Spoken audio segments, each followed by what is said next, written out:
Guys आप सभी के लिए एक बार फिर से अन एकेडमी की तरफ से बेस्ट बैच को लॉन्च कर दिया गया है। जैसे कि आप लोग अपने स्क्रीन पर देख सकते हैं कि लक्ष्य batch navy SSR double A के लिए आ चुका है। बहुत ही बेस्ट बैच है। इंडिया के नंबर 1 एडुकेटर के साथ इस बैच को तैयार कर दिया गया है। इसमें आपको एडुकेटर मिलेंगे मयंक चतुर्वेदी सर है, दीक्षा वशिष्ठ मैम है, खेताराम सर है, अभिषेक जादव सर है। तो ये बैच आपका 3 मई से स्टार्ट है और 30 जून तक चलने वाला है। अगर चाहे तो इस बैच को ज्वाइन अवश्य कर लीजिएगा, क्योंकि डबल एसआर की अगर तैयारी करना चाहते हैं बेस्ट, तो इस बैच को आप अवश्य ज्वाइन करिएगा। एक और हम लोग का बैच आ चुका है, मंजिल करके बैच है नेवी का। ये भी कंप्लीट बैच रहेगा, जो कि ये भी इंडिया के नंबर 1 एडुकेटर के साथ इस बैच को तैयार कर दिया गया है। जैसे कि आप अपने स्क्रीन पर देख ही सकते हैं कि रामस्वरूप जानी सर, चित्रा मैम, उसके बाद धर्मदेव मिश्रा सर, उसके बाद मयंक सर। तो ये हैं इंडिया के नंबर 1 और ये आपका बैच स्टार्ट होगा आज 20 कल, यानी कि 5 तारीख से इस बैच को स्टार्ट कर दिया जाएगा। तो चाहे तो इस बैच को भी आप ज्वाइन कर सकते हैं। देखो दोनों बैच काफ़ी बढ़िया है। आप चाहे लक्ष्य बैच ज्वाइन करो या फिर आप मंजिल बैच ज्वाइन करो, मतलब दोनों में से कोई एक ज्वाइन करिएगा, सफलता आपके हाथ जरूर लगने वाला है। तो गाइस बस आपको ध्यान देना होगा कैसे आपको लेना होगा, आपको मैं आगे बताता हूं। देखिए सबसे पहले आपको क्लिक करना होगा गेट सब्सक्रिप्शन पे, या फिर डिस्क्रिप्शन में हमने लिंक दे रखे हैं, सब्सक्रिप्शन लिंक है, उस पर क्लिक करिएगा। इस तरह से इंटरफेस दिखेगा। आपको चूज करना होगा कितने महीने के लेना है। हम तो आपको सजेस्ट जो भी मन हो, आपको 3 महीने का, 6 महीने का भी लेकर आप कर सकते हो। बहुत ही बेस्ट तैयारी। मान लीजिए हमको 6 महीने का ही लेना है, 6 महीने पे क्लिक कर दीजिएगा। उसके बाद एक कोड डाल दीजिएगा GZ10 डिस्काउंट के लिए,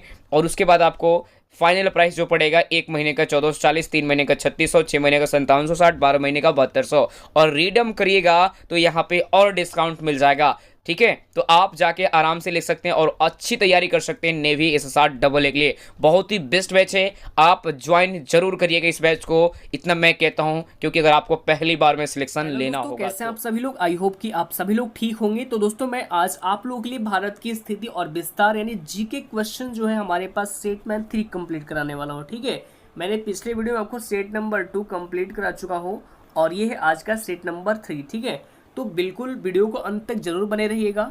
और जो आपका वैकेंसी आई है डबल ए और एसएसआर की, डबल ए और एसएसआर की जो वैकेंसी आई है 2021 यानी अगस्त 2021 की, उससे रिलेटेड सारे क्वेश्चन होंगे और उन्हीं से रिलेटेड ये सारे प्रीवियस ईयर क्वेश्चन मैंने आपको आज लेके आया हूँ। लेके आज नहीं बल्कि सेट 1 से आपको, सेट नंबर 1 से भी 1 में वही कराया है, सेट 2 में वही कराया है और सेट 3 में भी वही आपका प्रीवियस ईयर क्वेश्चन है। ठीक है, यानी कई बार सवाल जो पूछे गए हैं उन सभी सवालों को मैं आपके सामने रिपीट करने जा रहा हूँ, यानी आपके सामने रिवीजन करने का ये बहुत बड़ा मौका है हमारे चैनल पे। ठीक है, तो बिल्कुल वीडियो को अंत तक जरूर बने रहिएगा। तो चलिए शुरू करते हैं। और मैं आपको ये बता दूं कि अगर आप इस वीडियो की पूरी पीडीएफ डाउनलोड करना चाहते हैं तो हमारी इस वीडियो की डिस्क्रिप्शन बॉक्स में टेलीग्राम और इंस्टाग्राम दोनों का लिंक दे दिया गया है। तो सबसे पहले आपको क्या करना होगा, टेलीग्राम चैनल ज्वाइन करना है और वहां से सारे वीडियो पीडीएफ फाइल को डाउनलोड कर सकते हैं। ठीक है, तो चलिए शुरू करते हैं। और यहाँ पर देखेंगे पहला क्वेश्चन आप लोगों के स्क्रीन के ऊपर ये है। पहला क्वेश्चन है कि भारत और पाकिस्तान के बीच अंतर्राष्ट्रीय सीमा किसके द्वारा सीमांकित की गई है। सभी लोग राइट आंसर कमेंट करेंगे यदि आपको इस क्वेश्चन का राइट आंसर पता है तो। ऑप्शन ए में है McMahon line, option B Durand line, option C Radcliffe line और ऑप्शन डी में है Maginot line. Right answer comment करेंगे क्वेश्चन नंबर 1 का। ये सारे क्वेश्चन कई बार एग्जाम में पूछे गए हैं और प्रीवियस ईयर क्वेश्चन है, इसलिए आपको ये सेट प्रैक्टिस लगाना बहुत ही जरूरी है। ठीक है, आप सभी के लिए। और वहां पे देखिए इस क्वेश्चन का राइट आंसर क्या हो जाएगा, ऑप्शन नंबर सी हो जाएगा। सी में हमारे पास क्या है, रेड क्लिफ लाइन हो जाएगा राइट आंसर। ठीक है, जो कि ऑप्शन नंबर सी में दिया गया है। चलिए आगे बढ़ते हैं। अगला सवाल आपके स्क्रीन के ऊपर ये है कि भारत के सुदूर पूर्व में कौन सा देश भारत के साथ सर्वाधिक लंबी अंतर्राष्ट्रीय सीमा बनाता है। ऑप्शन ए चीन, option B Myanmar, option C Thailand और option D Vietnam. Right answer comment करेंगे क्वेश्चन नंबर 2 का। और देखिए यहाँ पे भी इस क्वेश्चन का राइट आंसर क्या हो जाएगा, ऑप्शन नंबर बी हो जाएगा, म्यांमार हो जाएगा राइट आंसर। ठीक है, चलिए आगे बढ़ते हैं। अगला सवाल आपके स्क्रीन के ऊपर ये है कि भारत एवं चीन के बीच सीमा निर्धारित करने वाली मैकमोहन रेखा निम्नलिखित में से किस प्रदेश के उत्तरी सीमा पर खींची गई है। Option A Jammu Kashmir, option B Uttar Pradesh, option C Himachal Pradesh और option D Arunachal Pradesh. Right answer comment करेंगे। ये सारे क्वेश्चन आपसे आपके एग्जाम में पूछा गया है। और देखिए यहाँ पे इस क्वेश्चन का राइट आंसर क्या होगा, ऑप्शन नंबर डी हो जाएगा। डी में क्या है, अरुणाचल प्रदेश हो जाएगा इस क्वेश्चन का राइट आंसर, जो कि भारत एवं चीन के बीच जो सीमा निर्धारित करने वाली मैकमोहन रेखा होती है वह आपको अरुणाचल प्रदेश के उत्तरी सीमा पर खींची गई है, जो कि ऑप्शन नंबर डी हो जाएगा इस क्वेश्चन का राइट आंसर। और यहाँ पे एक चीज़ मैंने आपको ये भी बता दूं कि अगर आप इंग्लिश मीडियम से हैं तो आपके लिए इंग्लिश में भी यहाँ पे क्वेश्चन टाइप किया गया है, आप यहाँ से समझ सकते हैं। ठीक है, चलिए आगे बढ़ते हैं। अगला सवाल देखेंगे आपके स्क्रीन के ऊपर ही कि निम्नलिखित में से किस देश के साथ भारत की अंतर्राष्ट्रीय सीमा नहीं लगती है। बहुत अच्छा सवाल है। आपके स्क्रीन के ऊपर 4 ऑप्शन भी दिए गए हैं। ऑप्शन है पाकिस्तान, बांग्लादेश, भूटान और श्रीलंका। राइट आंसर कमेंट करेंगे। आपके स्क्रीन के ऊपर राइट आंसर जरूर कमेंट करना होगा। आप निम्नलिखित में से किस देश के साथ भारत की अंतर्राष्ट्रीय सीमा नहीं लगती है। तो इस क्वेश्चन का right answer option number D यानी श्रीलंका हो जाएगा इस क्वेश्चन का राइट आंसर, जो कि भारत की जो अंतर्राष्ट्रीय सीमा होती है ये श्रीलंका से नहीं लगती है। ऑप्शन डी हो जाएगा इस क्वेश्चन का राइट आंसर। आगे बढ़ते हैं। अगला सवाल देखेंगे, निम्नलिखित में से कौन सा देश भारतीय उपमहाद्वीप के अंतर्गत शामिल नहीं किया जाता है। Option A Pakistan, B option में है नेपाल, ऑप्शन सी श्रीलंका और option D Bangladesh. Question number 5 का राइट आंसर आप सभी लोग कमेंट करेंगे। और देखिए यहाँ पे इस क्वेश्चन का right answer option number C हो जाएगा, श्रीलंका हो जाएगा इस क्वेश्चन का राइट आंसर। ठीक है, चलिए आगे बढ़ते हैं।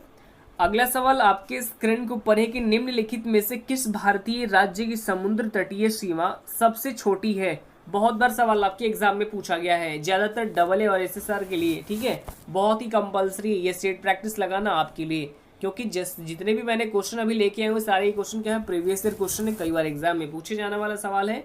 आपको विश्वास नहीं है तो आप जाके चेक कर सकते हैं। निम्नलिखित में से कौन सा देश भारतीय उपमहाद्वीप के अंतर्गत शामिल नहीं किया जाता है। ये तो सवाल मैंने पिछले बार कराया था, लेकिन अगला सवाल हमारे पास क्या है कि निम्नलिखित में से किस भारतीय राज्य की समुद्र तटीय सीमा सबसे छोटी है। सभी लोग कमेंट करेंगे क्वेश्चन नंबर 6 का। और इस क्वेश्चन का right answer option number A हो जाएगा, गोवा हो जाएगा राइट आंसर। ठीक है, चलिए आगे बढ़ते हैं। अगला सवाल देखिएगा आपके स्क्रीन के ऊपर है कि भारत की सबसे लंबी अंतर्राष्ट्रीय सीमा किस देश के साथ है। Option A Nepal, option B Pakistan, option C चीन और option D Bangladesh. Right answer comment करेंगे आप सभी लोग। और यहाँ पे देखिए इस क्वेश्चन का right answer option number D हो जाएगा, बांग्लादेश करेक्ट यानी राइट आंसर हो जाएगा, जो कि भारत की सबसे लंबी अंतर्राष्ट्रीय सीमा ये बांग्लादेश के साथ है। ठीक है, चलिए आगे बढ़ते हैं। अगला सवाल आपके स्क्रीन के ऊपर है कि सबसे छोटी स्थलीय सीमा भारत के किस देश के साथ है। Option A Pakistan, option B Nepal, option C Myanmar और ऑप्शन डी में है भूटान। राइट आंसर कमेंट करेंगे आप सभी लोग क्वेश्चन नंबर 8 का कि सबसे छोटी स्थलीय सीमा भारत के किस देश के साथ है। यहाँ पे देखिए इस क्वेश्चन का right answer option number D यानी भूटान हो जाएगा राइट आंसर। ठीक है, भूटान जो क्या है वो सबसे छोटी स्थलीय सीमा है भारत की। चलिए आगे बढ़ते हैं। अगला सवाल देखेंगे आपके स्क्रीन के ऊपर ही है, बहुत ही सवाल अच्छा है, वीवीआई यानी वेरी वेरी इंपॉर्टेंट सवाल है, आपको बिल्कुल याद रखना होगा इसका जवाब तुरंत। ठीक है, वर्तमान में भारत के किस स्थान को सफेद पानी के नाम से जाना जाता है। ये सवाल कई बार एग्जाम में पूछा गया है। ठीक है, सफेद पानी के नाम से जाने वाला वर्तमान में भारत के किस स्थान को जाना जाता है। Option A Leh, option B Ladakh, option C Kargil और ऑप्शन डी सियाचिन। सभी लोग कमेंट बॉक्स में कमेंट करेंगे। क्वेश्चन नंबर 9 का बहुत ही अच्छा सवाल है, कई बार एग्जाम में पूछे जाने वाला सवाल है। ठीक है, और इस क्वेश्चन का right answer option number D हो जाएगा। डी में क्या है, सियाचिन हो जाएगा राइट आंसर, जिसे हम सफेद पानी के नाम से भी जानते हैं। ठीक है, चलिए आगे बढ़ते हैं। अगला सवाल ध्यान से देखेंगे कि भारत का कौन सा भू आकृतिक विभाग प्राचीनतम है। राइट आंसर सभी लोग कमेंट करेंगे क्वेश्चन नंबर 10 का। ऑप्शन ए उत्तरी पर्वतीय प्रदेश, ऑप्शन बी गंगा ब्रह्मपुत्र का मैदान, ऑप्शन सी प्रायद्वीपीय पठार और ऑप्शन डी समुद्र तटीय मैदान। क्वेश्चन नंबर 10 का राइट आंसर क्या हो जाएगा, ऑप्शन नंबर सी हो जाएगा। सी में हमारे पास क्या है, प्रायद्वीपीय पठार हो जाएगा, option number C right answer. ठीक है, चलिए आगे बढ़ते हैं। अगला सवाल आपके स्क्रीन के ऊपर है कि गारो खासी एवं जनजातीय पहाड़ियां संरचना एवं उत्पत्ति की हस्ती से निम्नलिखित में से किसका भाग है। ऑप्शन ए हिमालय पर्वत श्रेणी का, ऑप्शन बी पूर्वोत्तर की पहाड़ी का और ऑप्शन सी आराकानयुमा पर्वत का और ऑप्शन डी प्रायद्वीपीय पठार का। सभी लोग राइट आंसर कमेंट करेंगे क्वेश्चन नंबर 11 का। और ये क्वेश्चन तो मैंने आपके लिए डाल दिया स्टेट में कि आपके एक बार ये सवाल पूछा गया है, ये आपको 2013 में सवाल पूछा गया है। ठीक है, 2013 में जब आपकी नेवी जो है जो MRSSR AA की वैकेंसी लगातार एक साथ दी थी, तो उस समय ये 2013 में आपके क्वेश्चन पूछे गए थे। ठीक है, गारो खासी एवं जनजातीय पहाड़ियाँ संरचना एवं उत्पत्ति की दृष्टि से निम्नलिखित में से किसका भाग है। ये सवाल सिर्फ एक बार पूछा गया, इसलिए इस पर ज़्यादा फोकस नहीं करना है। और वैसे ही सवाल आपको बता दो कि सही नहीं रहे, लेकिन फिर भी आप पढ़ लीजिए, याद हो तो याद रखिए। तो इसका देखिए करेक्ट यानी राइट आंसर क्या हो जाएगा, ऑप्शन बी यानी पूर्वोत्तर की पहाड़ियाँ का। ठीक है, आगे बढ़ते हैं। अगला सवाल ध्यान से देखेंगे कि निम्नलिखित में से कौन सा तट पश्चिमी तट का भाग नहीं है। बहुत बार सवाल पूछा गया है आपके एग्जाम में, ये भी क्वेश्चन आपके वीवीआई यानी वेरी वेरी इंपॉर्टेंट क्वेश्चन है। राइट आंसर कमेंट करेंगे क्वेश्चन नंबर 12 यानी 12 का। और ज़्यादातर इस क्वेश्चन का राइट आंसर आप सभी लोग कमेंट कर रहे हैं, क्या होगा, डी हो जाएगा, कोरोमंडल तट हो जाएगा राइट आंसर। सबसे अच्छा जवाब क्या है, कोरोमंडल तट हो जाएगा, जो क्या है पश्चिमी तट का भाग नहीं है। कोरोमंडल तट क्या है, पश्चिमी तट का भाग नहीं है, ऑप्शन डी हो जाएगा राइट आंसर। आगे बढ़ जाते हैं, आगे हमारे पास क्या है, भारत का पूर्वी समुद्री तट किस नाम से जाना जाता है। ये भी सवाल कई बार एग्जाम में पूछा गया है, इन सभी सवालों को आपको याद रखना होगा, कई बार एग्जाम में पूछे जाने वाले सवाल है।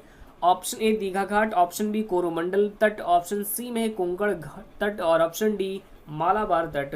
राइट आंसर सभी लोग कमेंट करेंगे क्वेश्चन नंबर 13 यानी 13 का।